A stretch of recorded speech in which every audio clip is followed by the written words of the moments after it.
Bismillahirrahmanirrahim. Assalamualaikum warahmatullahi wabarakatuh. Ya, bertemu lagi dengan saya Abu Hazim di podcast Abu Hazim. Kali ini alhamdulillah kita kedatangan tamu teman-teman sekalian. Ya, kita akan berkenalan, kita akan mengungkap siapa beliau dan juga kita mencoba untuk mengambil inspirasi, faedah dan lain sebagainya dari perjalanan beliau. Entah itu perjalanan hijrah, perjalanan taubat beliau atau bagaimana gitu kan. Ya tentunya itu tidak menggali aib-aib beliau tapi ingin menjadi inspirasi buat teman-teman sekalian gitu ya. Baik, kita akan coba tanya nih. Bismillah. Assalamualaikum. Waalaikumsalam. Masya Allah. Siapa namanya nih? Yogi Yogi. Setia. Masya Allah. Gimana kabarnya Kang Yogi? Alhamdulillah. Alhamdulillah ya. Alhamdulillah. Baik. Kang Yogi, Alhamdulillah. Ya. Dan ini Alhamdulillah sekalian, ini Kang Yogi. Ini tentunya suka hadir di sini kajian dan lain sebagainya gitu kan. Cuman Nana belum menggali dari beliau nih, barangkali ada inspirasi gitu kita tanya ya. Nah, Kang Yogi, sebelumnya itu suka ngaji nggak sih kayak gini? Enggak Ustaz. Enggak. Saya dari basic keluarga dari kecil ateis. Ateis? Ateis. Oh, Ya. Mustan, ateis. Ateis. Ateis. Ya. Terus Dulu di dalam keluarga ah. kan kalau ada walaupun setaatnya enggak ada yang taat atau yang enggak dalam berkeluarga itu deh ya. Pasti ada kenikmatan dalam beribadah. Nah. Ya kan? Seperti Iya itu kan? betul. Di saya mah enggak Ustaz. Oh gitu. Saya enggak setiap hari kumpul makan. Ya monoton. Monoton itu. Monoton bahkan apa ya? Di dalam keyakinan kita aja, saya kan tahu gitu. Oh, taoisme ya? Lauzu kan ya. Oh gitu. Enggak dipraktekkan bahwa kebijaksanaan itu enggak ada. Oh gitu. Bahkan orang tua, terusnya bapak itu dari kader merah. Oh gitu. Oke. Iya. Dan saya nanya-nanya tuh kepada bapak saya, Pak, kenapa masuk kader gini ke kalau bahasa Sundanya apa tuh ya? Buyut, cicit kayak gitu. Kita tuh gitu. Kita tuh keturunan. Oh, ya udah. Gitu. Saya nanya lagi ke ibu ya. Bu, ibu punya agama enggak? Ya punya, cina ya. Ah gitu. Bahkan ibu saya menikah tuh karena apa ya namanya tuh? Ingin tahu agamanya bapak saya. Oh gitu. Ya, gimana ibu mau tahu agama bapak saya gitu kan ya? Orang bapak saya juga nggak pernah melakukan ibadah gitu. Iya. Ibu ngerasa monoton nggak? Misalnya ya setelah makan nggak ada Bacaan apa gitu ya? Kita itu monoton loh. Waktu SD kan waktu udah ada pemikiran oh ini kayaknya sunyi nih dalam rumah itu kayaknya sunyi. Kakak sibuk dengan urusannya, bapak sibuk dengan agenda-agendanya. Apakah ada kerasa kehampaan tuh, tapi saya belum apa ya, belum mengenal gitu kan ya. Mengenal gitu kan ya. Kata saya, ini kayaknya ada yang nggak beres nih. Gitu deh. Iya. Bu ngerasa nggak kalau gitu? Ada. Gitu. Tapi gini loh kata. Gini ke saya tuh. Ini nih Bu Bungsu. Ya. Kita itu diciptakan oleh Tuhan, tapi Tuhan itu nggak ada. Oh ya gitu tahu kata saya tuh ya. Jadi Tuhan itu yang seperti apa? Tanya ke engkong. Oh gitu. Tanya. Jadi saya tuh langsung ke sana ya. Setelah jam 4-an lah, saya langsung ke wihara tuh. Adalah engkong lagi main apa tuh kayak main gitu. Ya. Kong, suruh ibu saya gini. Oh iya, kenapa? Apa Tuhan itu enggak ada? Gini gitu. Tuhan itu diri kita sendiri. Lah, oh gitu. Makin bingung. Saya makin bingung nih. Enggak gitu konsepnya dalam hati SMP tuh ya. Terus kalau Tuhan kita diri kita sendiri itu yang seperti apa? Ya apa yang kamu buat, apa yang kamu dapat. Gitu kan. Nah, terus kalau adanya nirwana dan neraka gimana? Itu cenah. Dia juga bingung ya. Gitu. Apa namanya itu ya? Sebenarnya nggak ada sebenarnya itu. Kita tuh di sini kekal, udah mati udah. Oh gitu. Konsepnya tuh mati. Udah ada reinkarnasi atau gimana? Dia nggak mempercayai reinkarnasi, nggak percaya. Makanya bingung dia tuh ya. Gitu. Terus kalau kita kekal di sini, kita mencari uang untuk apa? Ya inilah surga kita. Oh gitu. Gitu. Itu konsepnya demikian gitu ya. Konsepnya demikian. Padahal dia taat. Oke. Maksudnya taat. Terus adanya Tian untuk apa? Tian kan Tuhan ya. Oh gitu. Tian itu yang seperti apa? Ya ini seperti ini. Kita membuat Tuhan, gitu kan ya? Karena kita Tuhan. Loh, gitu ya. Saya itu atau SMP itu? SMP. Udah bingung kayak gitu ya? Saya udah bingung. Makanya SMP. dari kelas 1 tuh saya udah bosen sampai kelas 5 nih. Kok nggak ada yang namanya apa ya, konsep kerohanian. Itu kayaknya tuh ruhiyah tuh nggak ada gitu keliling. Udah, yang penting kamu berbuat baik, bijak, kamu selamat. Gimana mau selamat, karena surga dan neraka itu nggak ada di kita. Allah musta'an. Taib. Jadi sedikit ikhwah fillah sekalian, buat ternyata ana juga baru sadar ya bahwasanya memang ternyata di sekitar kita pun masih ada keyakinan seperti itu. Maksudnya dari segi ateisme, ya kan, tidak mempercayai tentang Tuhan, adanya Tuhan dan lain sebagainya, itu kan mungkin bagi kita sebagian orang masih tabu ya di kita di desa-desa seperti itu. Ternyata ada dan mungkin banyak juga nih kayaknya. Banyak. Rasulullah SAW. Ini tentunya satu hal yang hal yang perlu kita beri perhatian lebih. Artinya ikhwah fillah, bahwasanya tidak menutup kemungkinan bahwasanya keyakinan seperti ini masih ada yang tidak bertuhan dan lain sebagainya. Bahkan dalam konsep Islam itu bahwasanya yang tidak memiliki keyakinan Tuhan itu bahaya, kekufurannya itu lebih besar dibandingkan yang bertuhan seperti misalkan Nasrani, Yahudi dan lain sebagainya gitu. Karena ateisme yang tidak percaya Tuhan itu ya lebih parah dibandingkan yang masih percaya Tuhan, meskipun mereka masih keliru jalannya gitu kan. Masih salah jalannya. Begitu. Nah, lanjut. Nah, waktu kelas 2 SMP, saya kan saudara di situ ada 3 ya. Fulan ya. Iya. Mereka berbeda keyakinan. Walaupun dalam keluarga berbeda. Ada yang boleh nebut din agama. Ya, ada anu gitu. Ada anu. Dah sampai nginep saya nangis. Di kamar saya nangis. Bawalah kitab-kitab masing-masing, kata saya. Saya mau serius nih, kata saya. Saya mana yang benar gitu. Soalnya saya hampa nih, kata saya. Gitu kan. Kamu yang berkeyakinan ini merasa tenang enggak, kata saya. Sebenarnya sih enggak gitu teh. Konsep ketuhanan tuh yang seperti apa? Lah, kata saya, kamu juga bingung, kata saya. Udah bawa aja. Nginep lah saya tuh ya. Di rumah saudara sampai nginep. Dari kitab ini kita baca-baca. Terus untuk rujukannya saya pinjem Quran juga tadi. Gitu. Pinjem itu. Boga Quran tuh.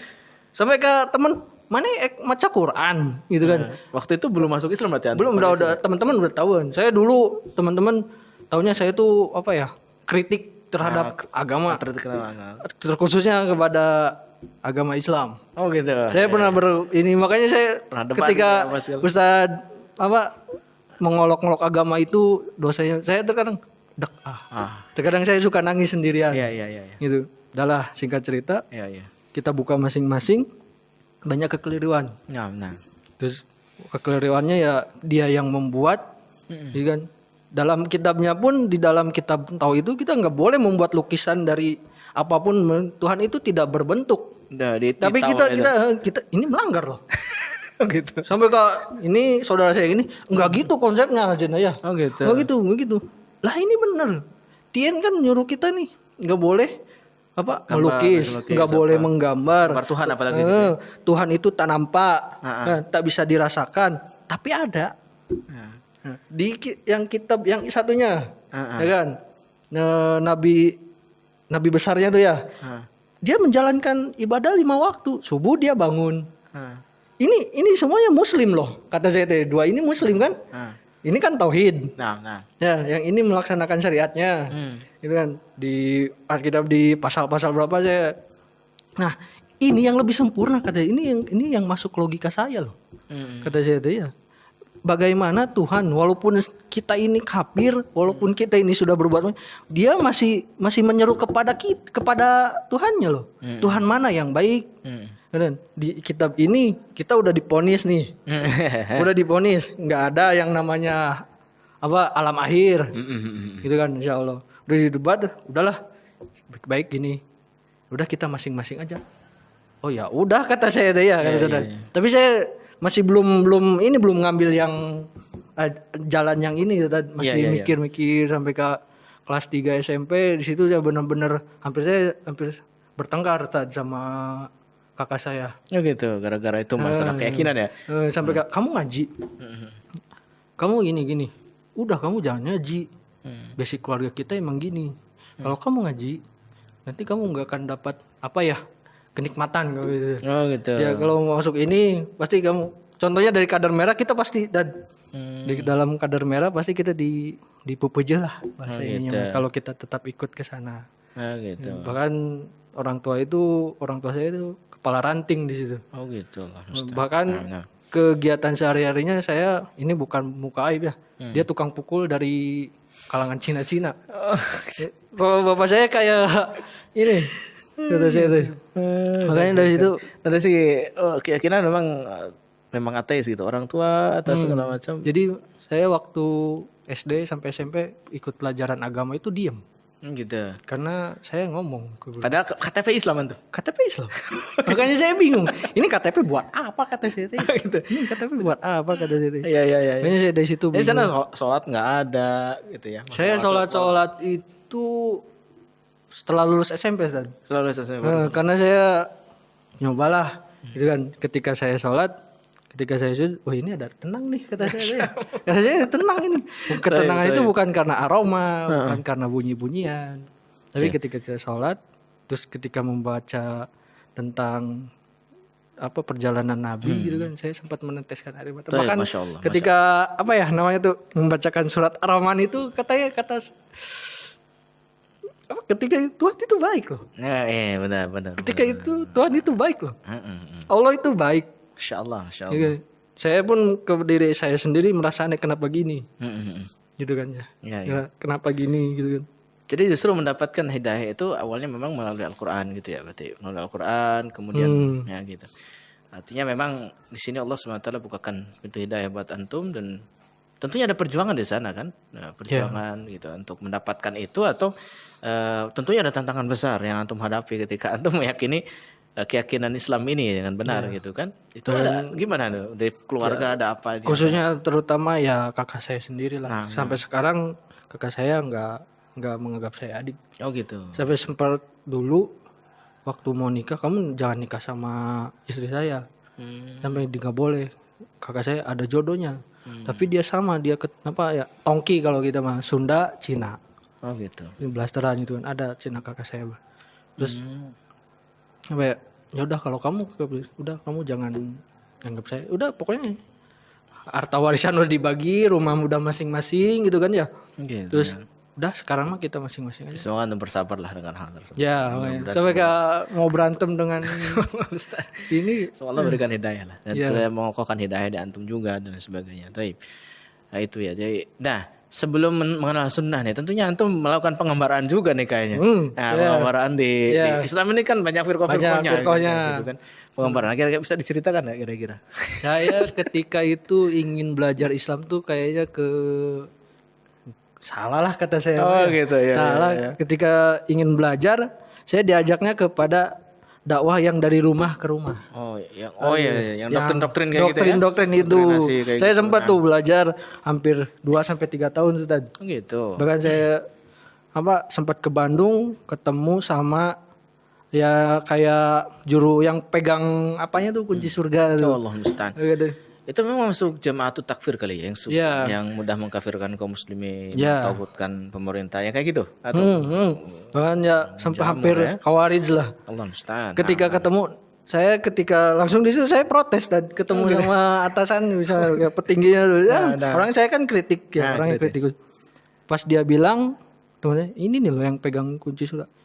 Maaf kata saya ya. Nabi aja nih kata saya Nabi gitu kan ya. Nggak berani bilang gitu loh kata saya dia siapa kata saya gitu. Dia udah biasa ya gitu. Wah dari situ udah mulai goyah lagi goncang lagi gitu. Kok gini ya kata saya nyari Islam tuh kok gini ya apa bedanya gitu apa bedanya sama yang ini jadi waktu itu di doktrin seperti apa gitu kan bahkan ada penekanan untuk inilah untuk ini bahkan untuk setiap bulan penekanan mesti ngajak orang hampir di target saya 10 orang. Oh gitu sebulan itu itu saya sampai sempat nggak hadir ya di majelis itu hampir 3 bulan karena saya merasa ragu. Ketemu di jalan nggak disapa gitu. Dimusuhi langsung ini kok ada yang aneh kata saya. Ada pemaksaan infak nggak kayak gitu? Ada setiap bulan itu setiap bulan padahal infak saya alhamdulillah gitu kan ya walaupun yang kasihan tuh teman ana karena nggak ada ya dipaksa sampai dihitung dari per bulan diutangin diutangin Allah musta'an. ini apa ya? Ini majelis ilmu apa? Ini kayak kredit Pemalakan bank gitu ya? ini kata saya. Pemalakan gitu. Pemalakan kata saya.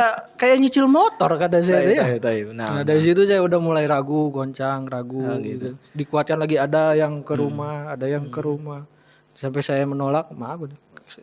Sampai Kadi bilang kafir Ustaz. Oh gitu. Kamu Kayak seperti murtad gitu ya kalau Iya, keluar dari murtad. sana murtad. Saya kan saya masih melaksanakan sholat katanya. Walaupun saya orangnya dulu gini-gini tapi saya masih merasakan sholat. Melaksanakan sholat.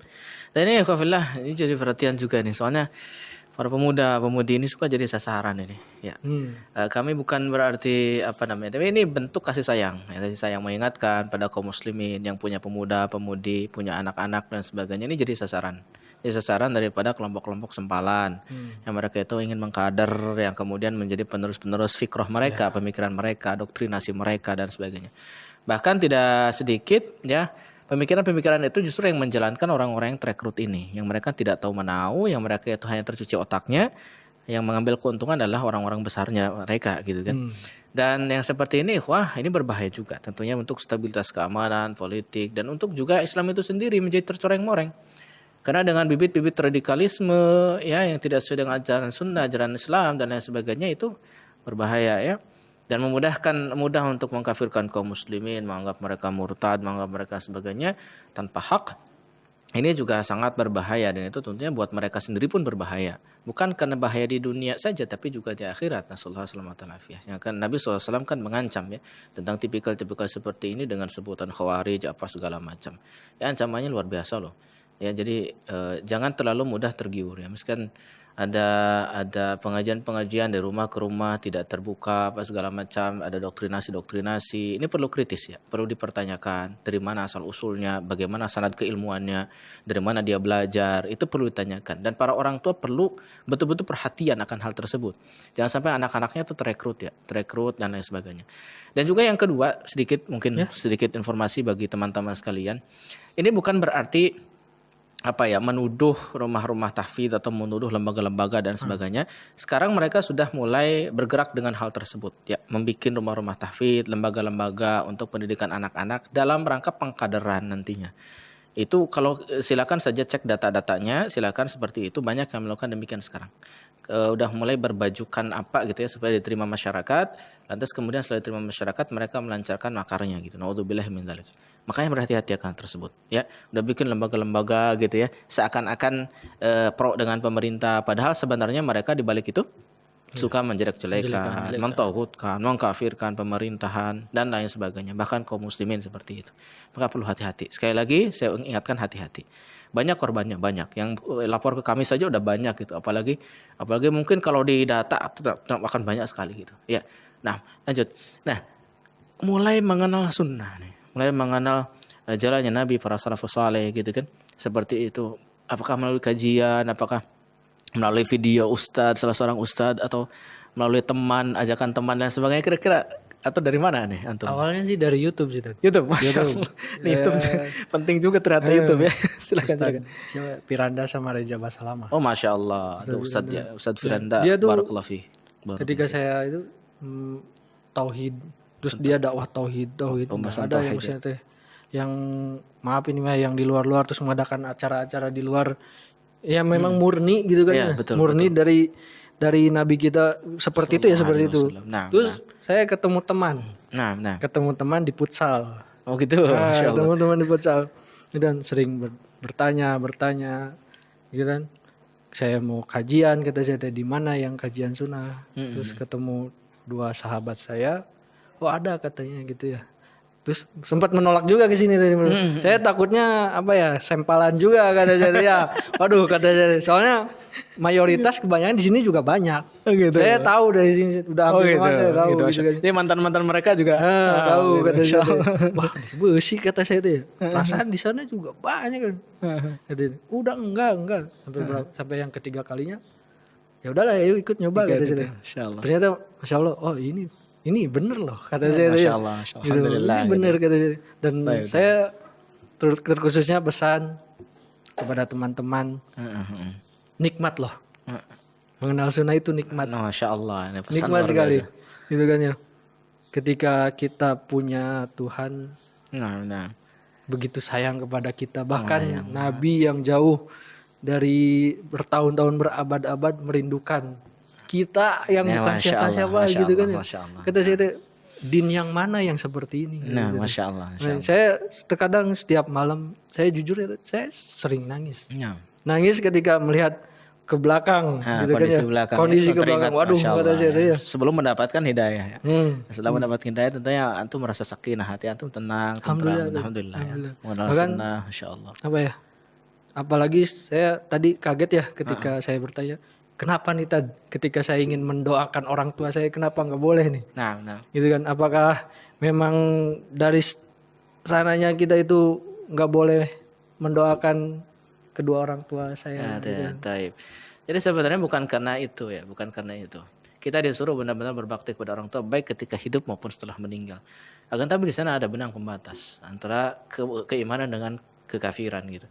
Dan kita itu senantiasa kepada orang-orang yang beriman tentunya kita mendoakan, apalagi kepada orang tua. Tapi kalau untuk kepada orang-orang kafir, maka ya Allah Subhanahu wa taala melarang akan hal tersebut. Itu ya untuk mendoakan ketika mereka sudah meninggal gitu kan. Maka seperti itu. Kalau misalkan orang tua kita ternyata mati dalam keadaan kafir, maka kita dilarang kan. Tapi kalau misalkan masih dalam keadaan muslim, atau artinya dia bertobat sebelum meninggalnya, masuk Islam lagi gitu kan, seperti itu, maka kita harus mendoakan keduanya. Itu bentuk bakti kita kepada keduanya. Tapi papa saya ketika sebelum ini kan sakit dulu ya. Tad. Oke, terus. Terus seminggu kemudian dia minta maaf. Oh gitu. Maaf ya. Sempat dia ngobrol sama kayak sahabat gitu. Maaf ya. Iya. Udah apa ya? Udah menanam Keburukan keburukan atau apa, atau pemahaman yang salah. gitu. Sempat ya udah ayo ikut ke masjid.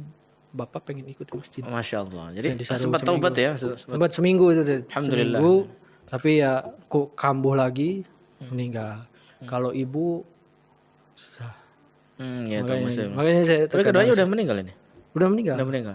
Bahkan ketika keduanya sudah meninggal di situ wah ribut Tad. Keluarga dari sini, keluarga dari sini. Bahkan Bagaimana proses pemakamannya apa segala macam gitu ya. Bahkan ini nggak boleh Cina. Ini mesti gini.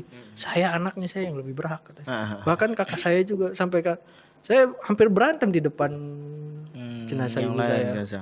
Kamu mesti gini. Kak, kalau kamu gitu, ayo sama saya udah. Gitu. Saya sayang ke ibu saya. Taib, Masya Allah. Gitu. Taib ya. Semoga saja beliau sempat bertobat sebelum meninggalnya gitu kan, seperti itu. Tapi kalau memang secara zahirnya tidak sempat bertobat ya antum juga bersabar dalam artian dalam hal ini kondisi kalau misalkan mati dalam keadaan kafiran tentunya antum ada hal-hal yang memang ada hikmah Allah di balik itu gitu kan. Ada hikmah Allah pasti. Allah menakdirkan sesuatu pasti ada hikmahnya. Taib berarti sekarang alhamdulillah ya sudah tenang, tentram dan mudah-mudahan Allah istiqomahkan dan tentunya ini jadi inspirasi bagi kita semua teman-teman. Enggak mudah loh, berat loh bagi beliau ini untuk menghadapi berbagai macam tantangan di depan, apalagi dengan background keluarga yang memang sangat beragam dengan beragam keyakinan, apalagi sampai sempat ateis dan semuanya itu luar biasa itu. Tanpa hidayah dari Allah SWT tentunya itu akan berat sekali. Tanpa taufik dari Allah semua berat sekali. Tapi karena beliau ini mencoba untuk membuka hati, membuka diri untuk senantiasa bisa mengenal Allah Subhanahu wa taala, mengenal Rasulnya, kemudian untuk senantiasa mengenal ajaran yang benar, mencari gitu. Ada perjuangan di sana. Allah berikan jalan, Allah tunjukkan jalan. Ya, tentunya orang mereka yang mujahadah, yang berjuang untuk mendapatkan hidayah, Allah akan berikan hidayah insyaallah taala gitu. Sebagaimana Salman Al-Farisi yang pengembaraan kan, mencari keyakinan yang benar. Sempat menjadi apa, pada akhirnya Allah SWT berikan hidayah karena kejujuran hatinya mencari hidayah. Dan semoga hidayah itu istiqamah, kita istiqamah di hidayah itu ya. Dan semoga teman-teman juga begitu ya. Hati-hati dengan berbagai macam ajakan-ajakan dan sebagainya. Istiqamah di atas sunnah. Semoga Allah SWT pertemukan kita kelak di jannah. Amin ya rabbal alamin. Syukran wa jazakumullah khairan katsiran. Atas hari ini banyak pelajaran yang bisa kita ambil teman-teman sekalian. Ini inspirasi kita. Semoga antum juga mendapat poinnya, nilainya dari sana. Kita bertemu lagi insyaallah di podcast berikutnya. Subhanakallahumma bihamdik, asyhadu an la ilaha illa anta astaghfiruka wa atubu ilaik. Wa sallallahu ala nabiyyina Muhammad wa ala alihi washabihi wasallam. Wassalamualaikum warahmatullahi wabarakatuh.